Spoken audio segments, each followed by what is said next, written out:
All right, ladies and gentlemen, welcome back to the AKMMA Podcast. I believe this is episode 3. Thanks for tuning in with me today. We're going to be talking about a bunch of different MMA topics, UFC focused, of course. And we're going to start out here with the UFC Boston review. We'll go over that card, some of the big winners, top 3 winners I like to do, and see what I think is next for them. Then we'll have a little bit of a news segment with a bunch of different stuff. Of course, there's always random shit going on, random call-outs that make no sense. You love to see it. MMA always has fun stuff going on in the news side of it. So we're going to look at some of those things, namely some rumors about some potential matchups, Dustin Poirier. And then we're going to go on to the next fight card preview. I believe it's in Singapore, Damian Maia, Ben Askren. And then we're going to end off this podcast with a new segment I'm liking to call 3 Fights That Need Booked Right Now. That's the new segment. We're going to end the show every time with that. So get excited. That's going to be a fun one. All right, so we're going to start here with the Boston review. Chris Weidman, Dominic Reyes. To be honest, a little bit of a sad one.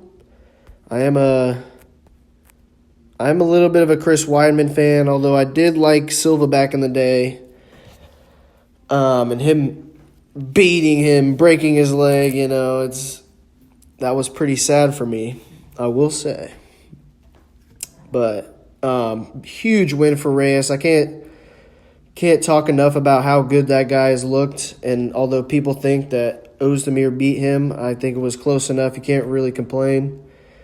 And he's looked really good, and I think he's the only guy that John Jones should even look at fighting right now. I don't think the timing is right at all for Jones to go to heavyweight.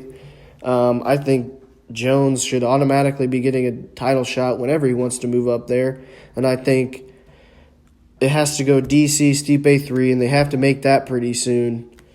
And also, Francis Ngannou is there, deserving of a title shot already, but we're going to get into what he's looking like later as far as a potential matchup that could happen rather soon.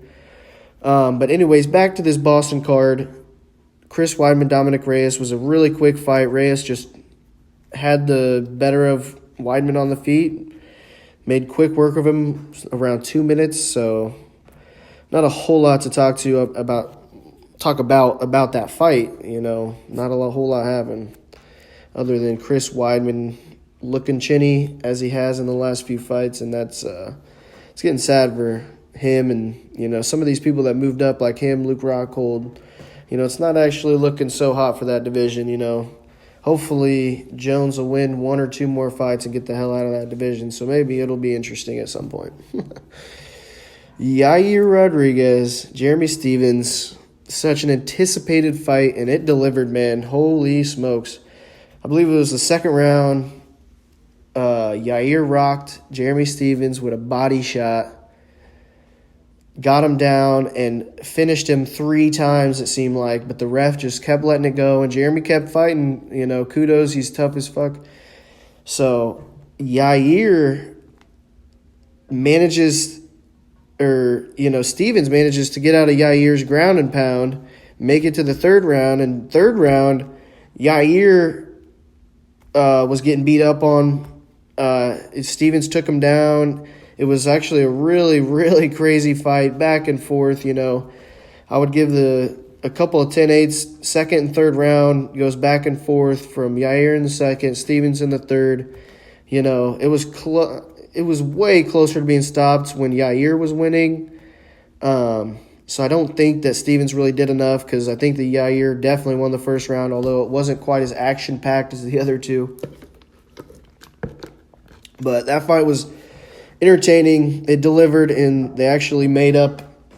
The beef is dropped after the fight, so everything's good in that situation. Now, the next fight is not so much the same situation. All sorts of controversy every time Greg Hardy fights, and good Lord, why is ESPN allowing this? I mean, if anybody has the leeway, it's them to say, hey, This guy, every time he fucking fights, something happens, and he's just such an amateur still. It just doesn't make sense. I don't care if he has asthma, if it's that bad. Maybe he shouldn't be fighting, man. I don't know. I don't think anybody else has ever been allowed one in the UFC. That's crazy. And, that just isn't a great situation.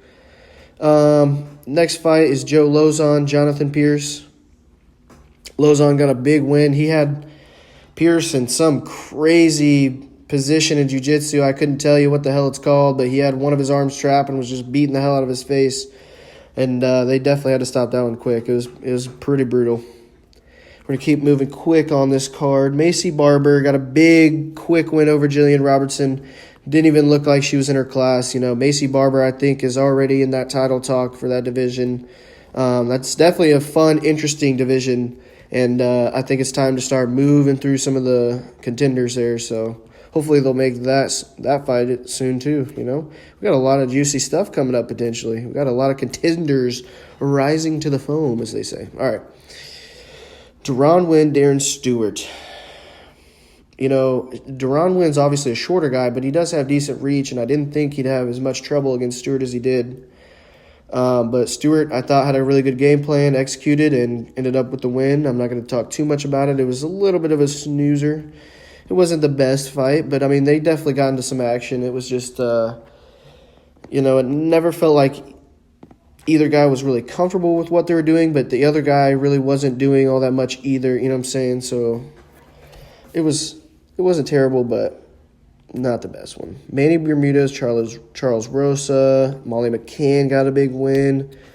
Sean Woodson against Bokniak. I actually thought Bokniak would win this, and Woodson came out and looked incredible. That was a fun one. And then Brendan Allen beat Kevin Holland, I believe. Randy Costa got a big knockout, I believe, over Boston Salmon. That was a fun one. And, the rest of the card, I don't believe I watched those ones, but it was a pretty fun card overall. A lot of knockouts. You love to see it. And Reyes really making a statement. I'm glad that happened. Either guy that would have won there, I would have been happy as long as they made a big enough statement to really get Jones's attention. And, that has to be the fight. There's just no one else. We got to wait a little bit for Johnny Walker, Corey Anderson. And really, nobody even really wants to see Corey Anderson. And I know everybody loves Johnny Walker, and so do I, for his antics, if you will. But I really think that Corey Anderson's just going to wrestle fuck him. And it's not going to be an impressive win necessarily. So I don't know. I think Reyes has got to be the next guy for Jones. Hopefully that's what they'll go with. But I think that's all we're going to go with. We're going to keep moving along as far as the Boston card's concerned. Oh, wait. Nope. We got it. The weekly, we got to do this. This is the main segment we started with. Who's next for the top three winners? Obviously, for Reyes, we know that's Jones, right? So going down, Yair. What's next for Yair? That's 145, I believe. Take a little drink. I believe that's 145. Obviously, Max is the champion. He's fighting Volkanovski. So, I don't think this win is a title-worthy, you don't just beat Jeremy Stevens and then it's the title. He's not one of those guys. He's definitely a tough opponent, but we've seen him up and down. He's kind of like a cowboy.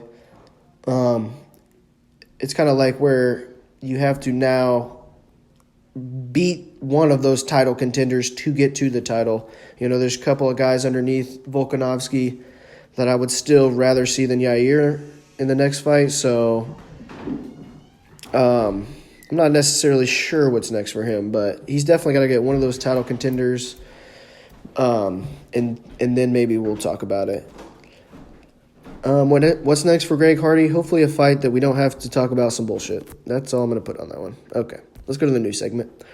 Cerrone versus Pettis rumor. I believe this was put out by Pettis' coach, the rumor. I believe he said there's talks about that fight happening, and I'm hoping it's at 170, so they don't have to cut as much. I think Pettis moved up, and obviously Cowboy's been up there quite a bit. So it's going to be interesting to see if that does get made, because that's a great fight. Everybody's going to tune in. I'm sure that'll be a main event on some free card or a co-main of a pay-per-view. That's a really, really, excuse me, banger of a fight. Can't wait for that one. Tony Ferguson called out John Jones this week. That's one of the main bullshit call-outs we've heard lately. Absolutely no sense. He said apparently he came up 2 weight classes in wrestling is kind of how he worded it, and beat him before earlier in college or something. I don't know if there's truth to that. There's a lot of untruths in what Tony Ferguson says. So I just thought it was a little bit funny. Obviously, Jones would easily make that would never happen, obviously, but Jones would make easy work of that, I believe. That just doesn't make sense. Big news. JDS is out of the Moscow main event, and I believe that's only I think that's less than a month away. That's against Volkov in the heavyweight division. Those are two, right under the title contender. They're like, especially Volkov, if he would have beaten JDS in this fight, that's like talking about a title shot next for him almost. So they're going to have to find a worthy opponent, and one I'm thinking of for sure off the top of my head is Ngannou, because he's been talking like he needs a fight. They're neglecting me, something like that. But the only thing to me that makes sense for Ngannou is the title shot. But this is another fight that if he wants to fight, obviously it's going to be a while before DC Stipe 3, so it's going to be something to look for in the near future if they end up finding a replacement here for Volkov or not. And, Ngannou does make sense, although I don't feel like Ngannou needs to fight, but it seems like he wants to fight. So I'm down with that, but hopefully they figure something out for Volkov, because he's an exciting guy. He looked really good against Derek Lewis until he got knocked on out. But, yeah, so that's all on that one. We'll move to Poirier's injury. He just tweeted maybe an hour ago that he's out for 6 weeks with some sort of injury. I don't think he really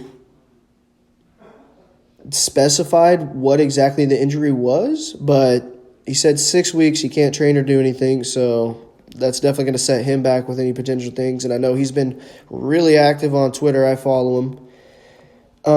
He's been really active trying to get people to tell him who he's going to fight next. He doesn't know what the next move is, and this definitely sets him back. It kind of sucks because coming off of his fight with Habib, he had opportunities in that fight to win, but I don't think I think that dropped Poirier down pretty significantly is kind of where I'm going with that. So we're gonna have to see on the with an extended layoff that that really sets somebody back. So we're gonna see if he can't come back quickly and if he's still at 100%, and hopefully he'll get a fight eventually here. But that's a big deal. 6 weeks is a rather long time. The last thing on the news is the Abe Kawa and Ali Abdelaziz. I believe that's the Kawa brother that was involved in a fight at the PFL. Apparently maybe Ali hit him or something. I don't know the exact, the full extent of what happened there. But Ali Abdelaziz continues to be a scumbag and got into it with another manager. That just doesn't seem like, I know a lot of Ali's guys love him, having him as the manager, gets them the most money they possibly could. Apparently, his fighters say good things, but everything else points to he's kind of scummy, man. I don't know about that guy. And he seems to have something over Dana White or something. I don't know, man. He seems like a blackmail. He's got a blackmailage going on over Dana's head or something, because he gets what he wants anytime he needs it from the UFC. So, anyways, we're going to move on from the news segment. I think that's all we got there. Next fight card preview, like I said earlier, it's Damian Maia and Ben Askren. Obviously, I am a little bit of a Ben Askren fan, but his last fight did not go great at all, obviously. But I still think he's one of the most elite grapplers in all of MMA, maybe the most dominant. Obviously, with an undefeated record in any fight where it lasts longer than 6 seconds. And yeah, Damian Maia's on his last leg of his UFC career. I'm sure he's only going to be a few more fights, and I think this is pretty easily Ben Askren, but if you think otherwise, let me know. Next fight is Michael Johnson, Stevie Ray. I like Michael Johnson. He's an exciting guy. Stevie Ray, I'm sure, is going to bring it as well. That's going to be a banger fight, guys. I think I'll go with Michael Johnson for that one. Benil Dariush and Frank Camacho, excuse me. I don't know what to think about this fight because this could go a couple different ways, but I think Dariush is going to use his range and be able to get the fight to where he wants it and end up getting a finish there. Not necessarily easily, but I think eventually kind of thing.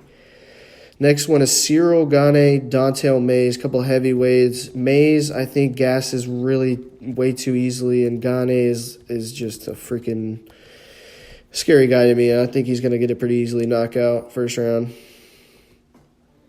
Next one, last on the main card, Muslim Salikov. I like him. He's pretty good. And then also Laureano Staropoli.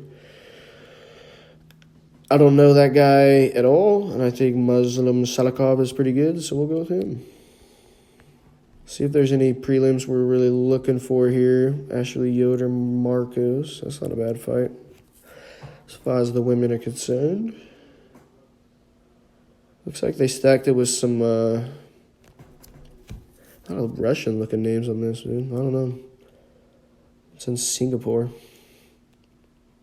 Maurice Green, Jeff Hughes, some decent names. It's not the most stacked card for sure. Anyways, so those are the picks for the main card. Let's see. I'm going to pick 2 fights for you that I think you have to watch. Definitely the Michael Johnson Stevie Ray. That'll be a freaking banger. And I'll go with the heavyweight Cyril Gane, Don'Tale Mayes, just because I know that like that first round will be a banger, and I don't think Mayes is going to make it out of it. So those are my 2 for that card. We're going to go to the last segment here. 3 fights that need booked right now. Right now. Jones versus Reyes is my first one. We obviously talked about this earlier, going over the Reyes-Weidman fight.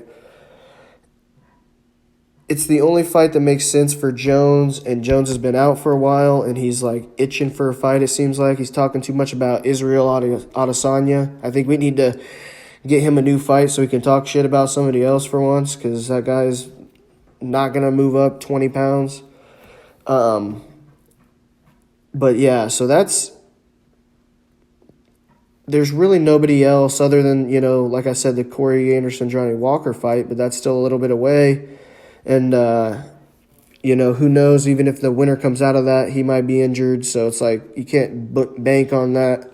I really think they just need to make Dominic Reyes while his star is big. Just took out a legend in 2 minutes, so use his star, rocket ship this guy. If he can take out Jones, that's huge for the UFC, They can just move Jones up to heavyweight. Even if he loses, it's fine. Or maybe they'll get a rematch. Who knows? I've heard some people talking about Thiago Santos as a possible, rematch and just get him in there with Jones. But I don't think that guy's probably close yet to being able to fight after that knee injury, I believe it was. So I think we just need to get Reyes Jones early in 2020. Next one is obviously the number 1 fight that needs made in any freaking sport ever, anywhere, like in the history of the game. Tony Khabib, please, Tony, like a week ago at least now, was tweeting about, fight announcement soon or something. Please, why do you guys bait us like this? Just drop the freaking news already. It's got to happen. There's no other fight. And Connor's out here talking about he's got a press freaking thing in Moscow tomorrow. I'm going to be pissed off if he's fighting Khabib again. But yeah, make Tony Khabib Quit playing around. We know the fight that needs made. Do it. And the last one is a pretty good one as well. Henry Cejudo, Joey B. Henry Cejudo, the current only male double champ, needs to be defending these titles quickly. You know, Amanda Nunes is kind of doing it right now. She won the second one, and now she's defending against GDR. She already defended against Holly Holm. So if you want to hold the two belts, that's fine, but you have to be a little bit active, with the kind of pace like John Jones and Amanda Nunes have been doing, 3 to 4 months. That's fine. I know he got injured, but we need these news and we need these announcements. We need to know that that's the fight. Like, having that up in the air, and especially people like Peter Yan, Aljamain Sterling, they're just sitting there, wondering who they're going to fight next. We can't just, and especially, like, they're talking about interim titles. I really hate that shit, man. Like, come on now, So, Henry Cejudo, Joey B, that's got to be the fight. And those are my 3 fights that need booked right now. All right, folks, I think that's going to call it for this one. I appreciate y'all listening. Go ahead and leave a like if you don't mind, and we'll see you on the next one.